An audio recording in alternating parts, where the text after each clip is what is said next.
Welcome back to another video, and if you guys have been wanting to see a random Ghostbusters video about my action figures and stuff, then you come to the right place. Here we go!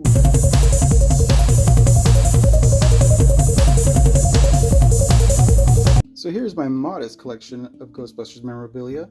In the back there, my wife and I were lucky enough to get some Hi-C Ecto Cooler when Afterlife came out. We made a video and I'll link it right there in case you guys are curious. In the back there, you'll see that's my first time I've had Ecto Cooler is when Answer the Call came out, and I was able to get that from the stores along with these awesome Twinkies and some Ghostbusters Afterlife cereal. So the collection is it's modest, it's basic. They're reissues mostly, except for my buddy here, Stay Puft, which I found at a thrift store.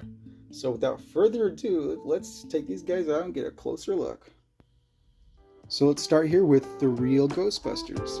Winston, Egon, Ray, and Peter Venkman. Now the story about why they're called the Real Ghostbusters, as far as I know, was that the title was rightfully bought to use as it was actually the name of a kids show, and it had like Tracy the Gorilla and Larry Storch, and there was just basically 3 Ghostbusters, and it was like a Saturday morning live action show.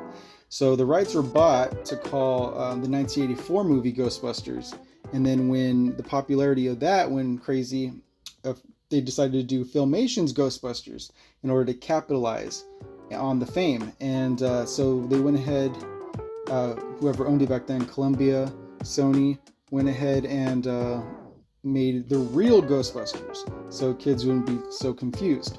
I actually loved both shows, and I love both toy lines and love both cartoons. I wouldn't mind them doing a team up. It's long overdue. So here's some close-ups on the figures.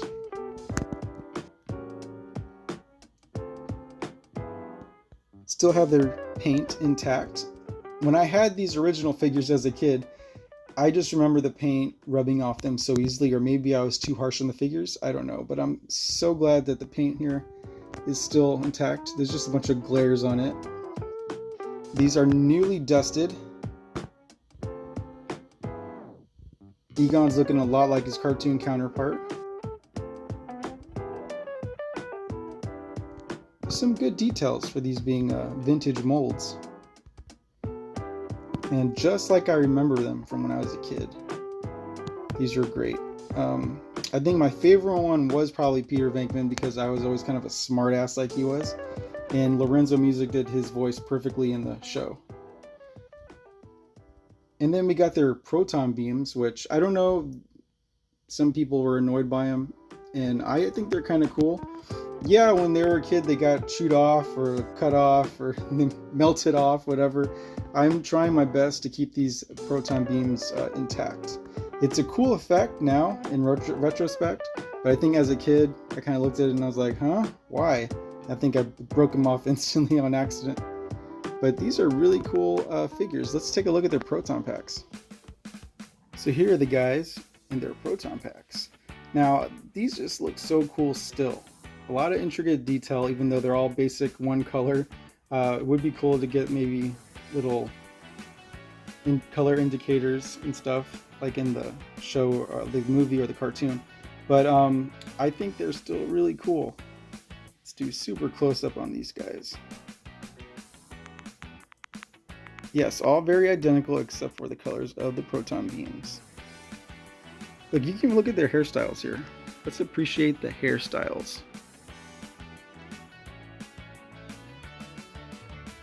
Just really cool toys.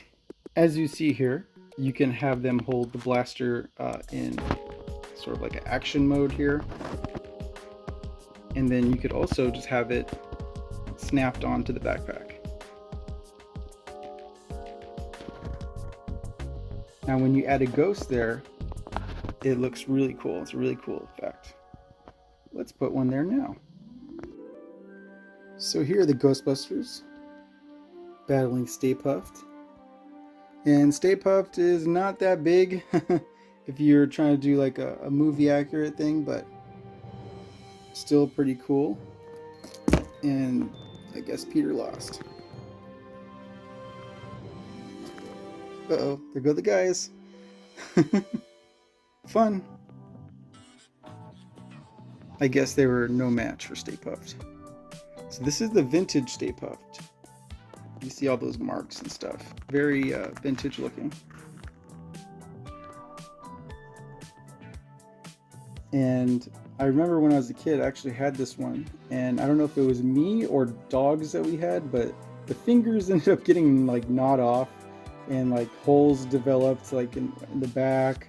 It's just like it's very a soft vinyl kind of plasticky thing, rubbery. The look of it is just so fluffy. I love his outfit. Let's see, it says there on the bottom. Yep, even says Stay Puft there if you look carefully. His head turns. I'm starting to regret not getting him in the package when I found it at Walmart. But that's pretty much all you get, is that you get his head turning a little bit, and then I think get some articulation in his arms and his right here in his legs, I believe. Or no, you don't. Oh well. Still squishy, still awesome. There's copyright information, 1984, Columbia Pictures.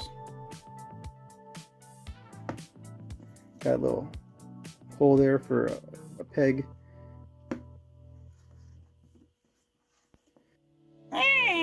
Time to eat. I know that sucked.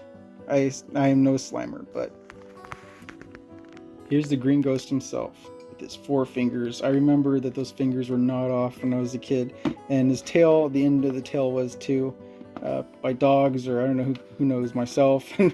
Crazy kid, I don't know. So here's our buddy Slimer.